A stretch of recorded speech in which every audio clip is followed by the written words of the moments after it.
As historians and anthropologists have tried to divide up the world, a big debate they've continually fallen into is Latin America a part of Western civilization? Just by asking that, I've probably offended a good percentage of my fan base, but the fact that it's even up for debate is demonstrative of a very strange point. On a logical basis, the answer must be yes. Latin American countries are almost entirely Christian, predominantly speak European languages, and if you were to walk through the downtown of a city like Buenos Aires or Mexico City, looking at the architecture, you could think yourself somewhere in southern Europe. However, from another perspective, it is a fair question. Latin America still has a lot of indigenous roots. When I studied in Peru, we would offer beer to the earth god before drinking, and before hiking, you're supposed to give an offering to the local spirits. Latin America in a lot of ways doesn't behave like a Western European nation. For comparison, the United States or Australia behave in a lot of ways like parodies of the British, and the Quebecois like the Bretons shoved into a frozen wasteland. Latin American countries behave nothing like Western European or North American ones. In Western Europe or North America, wealth and peaceful transfers of power are the norm. Dictators, civil wars, and juntas are the norm in Latin America, with peaceful democracies being happy exceptions. Latin America is unique among the traditionally Christian countries for having never really industrialized. This is really strange, since on paper, many Latin American countries are practically indistinguishable from the US or Canada. History books tend to shy away from talking about Latin America, and so the reasoning behind this is obscure. However, these differences affect millions of people, and we're going to dive into them here. What if Latin America was as wealthy and powerful as North America? That is a question of this alternate history. How would it affect culture, borders, demographic, history, and war? The results will be enormous.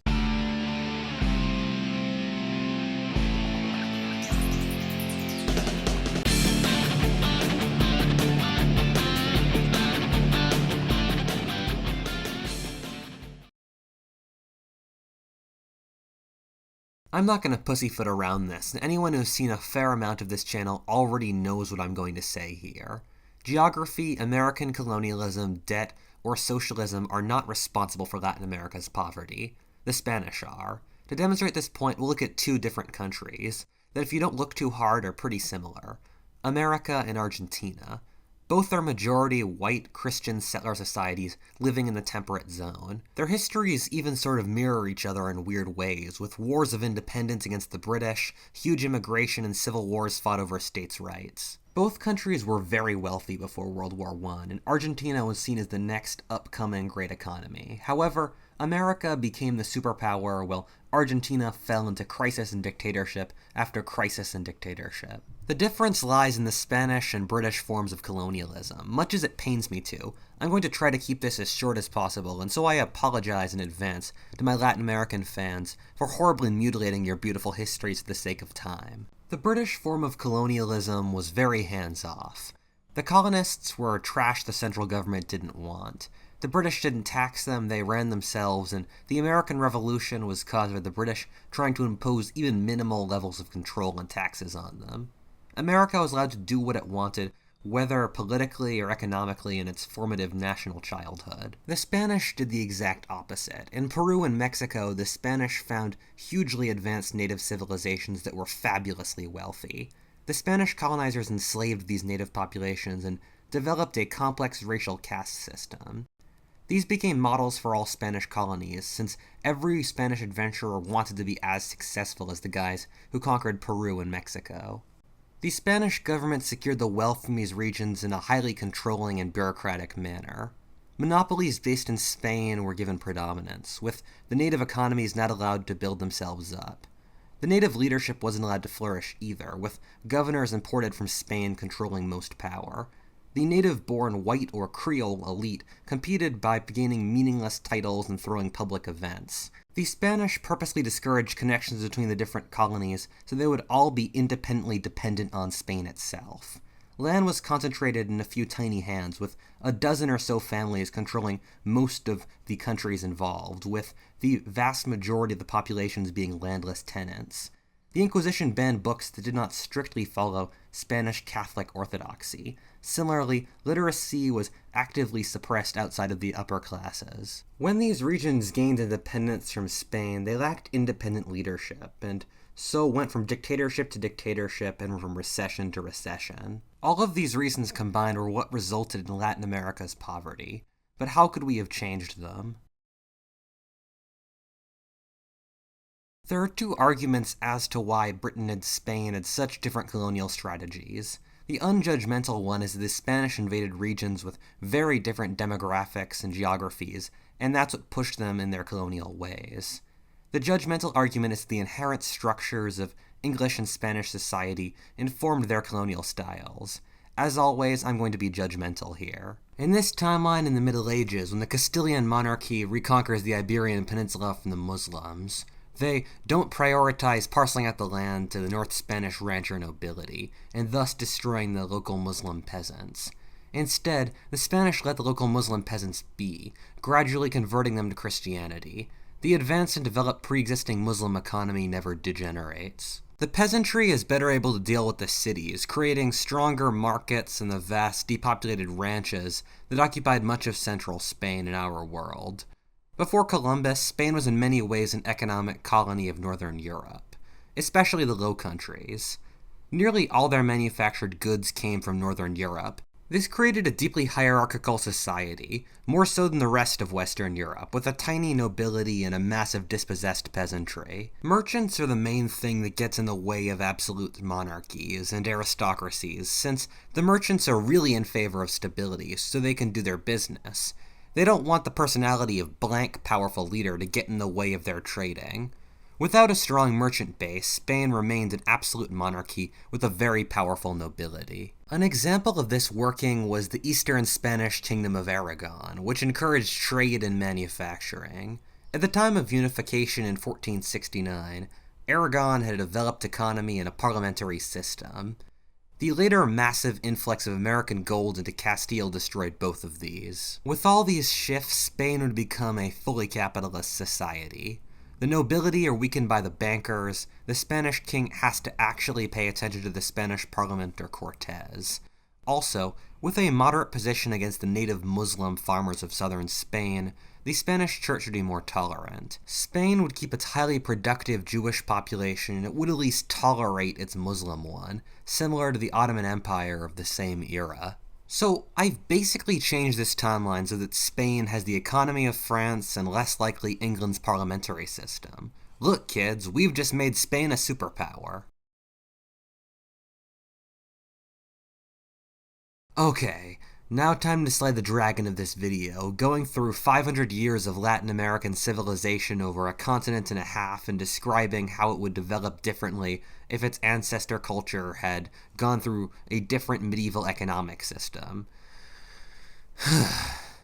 I don't get paid enough for this shit. Why can't I just call up SM Sterling and he can make up some bizarre civilization in Ecuador that'll take over the world and save me a lot of work, and maybe I can milk a franchise for a couple decades and sell some t-shirts and swag. Sadly, however, I have a tiny amount of integrity, so starting in the Caribbean, having an effective capitalist economy would mean that islands like Cuba and Hispaniola would import a much higher number of slaves and become nearly entirely black, with the Spanish producing a massive amount of sugar, outproducing the British and French colonies like Barbados and Trinidad. The sugar trade was like the oil trade of the current world in the 18th century, and so this would make Spain stupendously wealthy. The Spanish Empire discouraged white immigration to the colonies, since they controlled their regions by using a delicate racial balance that would have been disturbed by hundreds of thousands of white migrants. Also, once the massive native serf lands were established, there was little economic opportunity for new white settlers. The whole Spanish Empire received 350,000 immigrants, while the British in America received 750,000. This is a bit strange since Spain had double England's population at the time and a geographically much larger empire. The white migrants wouldn't have moved to areas with large indigenous native populations like central Mexico and Peru, and areas where tropical diseases predominated like this fucking huge region. Thus, we would have seen enormous white migration to northern Mexico and the American Southwest, alongside Argentina, turning these all into majority white Spanish regions. Chile would likely become majority white later. the entire American Southwest would become thickly settled by white Spaniards in the 18th century. People like to say that the conquest of the wealthy and settled regions like Peru and Mexico is what resulted in the controlling Spanish colonial system. This is wrong. Just look at British India, a much wealthier and more populous region that the British conquered with so little government intervention that it was done almost entirely by a private company. The Romans looted and controlled their provinces through private families with minimal interference from the Senate. If the Spanish weren't an absolute monarchy, they'd likely work with a different model, likely similar to the French, who had government-controlled companies.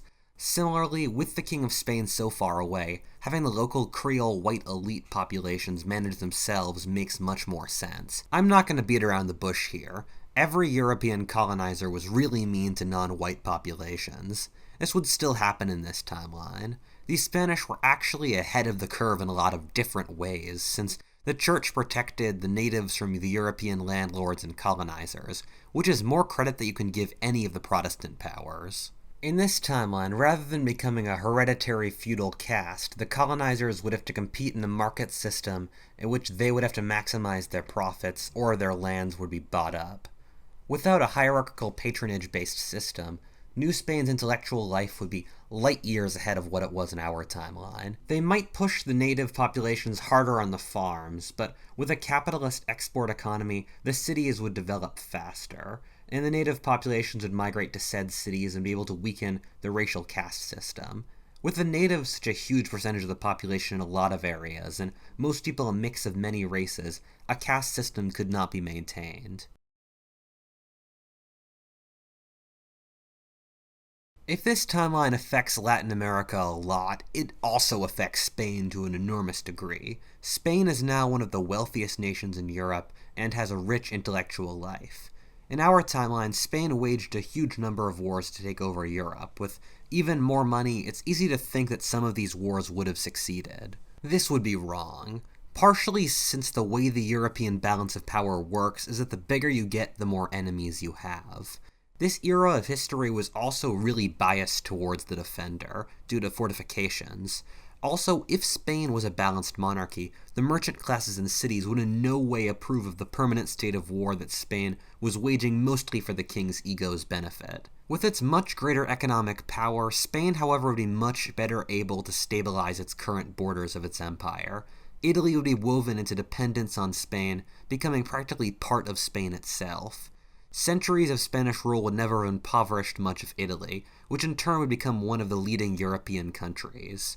Ironically, the shared Spanish sphere of influence would do much to unify Italy, without that ever really being the Spanish' intention. The Spanish would be able to forge an alliance to surround France by uniting the states of the Rhineland into an alliance with their possessions in France, Comté, and Flanders. The Spanish would create a trade route stretching down the Rhine to their possessions in Italy, boxing in France. This would force England, France, and Holland into an alliance against the Spanish. Spain would start to see the divergence between the mercantile classes, who would be far more powerful in this timeline, and the nobility. The mercantile classes would support the Cortes or Parliament, while the nobility would support the monarchy. We would see a clash between these two forces, likely resulting in a civil war. It's difficult to say who would win. In England, the Parliament won out, while in France and many other continental nations, the monarchy became preeminent. I'm guessing Parliament would have an advantage here, since the Spanish colonial empire would be so large and wealthy that the merchants who universally supported parliaments would be very powerful. Thus, Spain would likely become a parliamentary monarchy. Spain would industrialize early in this world, likely in the early 19th century, and be a full part of the Enlightenment. Spanish universities and scientists would be the best in the world. With its massive colonial empire, it may in fact have been the wealthiest nation on Earth. Latin America gained independence in our world after the Spanish did everything they could to make them completely dependent on them. That means that Latin America would almost certainly gain independence in this one. Firstly, with a more pluralistic society, nationalism would have more power, as all the members of society would have had a stake in its continued functioning. The peasants in the field that made up most of the people in most of Latin American history would not be completely divorced from events in the capital. Similarly, with a less hierarchical and more urban society, ethnic mixing would occur to a greater degree. Things like mestizo pride would be very strong in mixed-race areas like Mexico. Similarly, with Spain as a democracy, these new countries would become democracies as well. With more developed trade and thus connections in between colonies, the nations that would develop in Latin America would be larger. Latin America would likely end up looking something like this. Peru and Bolivia were the same colony for a while, and have a huge amount of history in common. They would likely become a single Andean power based out of Lima, which nearly happened in our timeline. With more white immigration earlier, Argentina would have an enormous, exponentially growing population. Argentina would conquer Paraguay, which would be weaker due to its inland status and controlled by the Jesuits, who really weren't growth-minded people, as well as the lightly populated southern part of Brazil.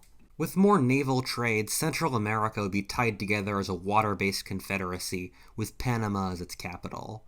Grand Colombia would not survive as geography is entirely working against it, with Venezuela breaking off, while Colombia and Ecuador would remain united due to their shared Andean geography. Mexico would split between the majority white north and the mestizo south.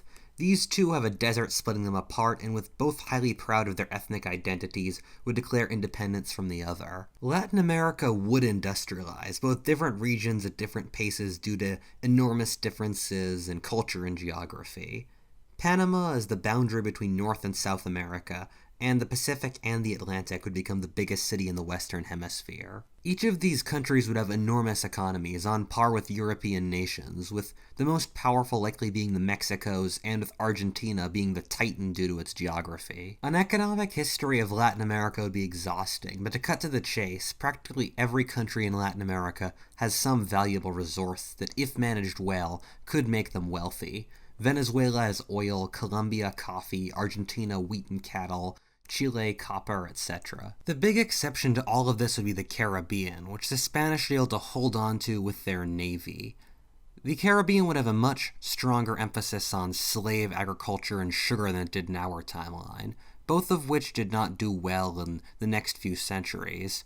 Any country that relies on one crop too much is screwed, and the ex-slave societies also did quite poorly because the Europeans never gave them the skills or education to succeed by themselves, and so they were often stuck doing menial labor. If Africa and the Middle East have the dumbest borders, South America has the smartest.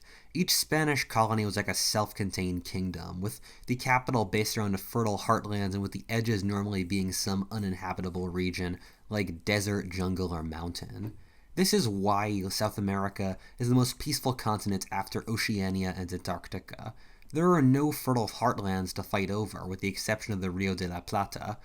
This lowers the chances for war between the different rising powers a significant degree. Latin America would reign pretty peaceful, all things considered. Sonora, or as I'm calling the North Mexican nation, would enter into conflict with the United States at some point over control of the middle of America. Due to greater literacy, Protestant nations have universally industrialized before Catholic ones. Thus, the US would likely have a slight advantage in parts of the 19th century, while Sonora would be closer to the heart of the Great Plains. We would likely see our timeline's US divided at the Mississippi until Kansas, from which the line would be drawn to the mouth of the Columbia River. The Anglo style of agriculture was in general better suited for the forests, while the Spanish was better suited for deserts and grasslands, and thus the border would roughly match the distinction. Florida had almost no Spanish population due to its swampy nature, thus it would still get swallowed up by the closer United States. A few long-term trends make this timeline very complicated. Firstly, the European balance of power would be completely off. With Spain as a great power, we'd have no War of Spanish Succession, and with a Rhineland Confederacy, the chances that Germany ever unifies are pretty low.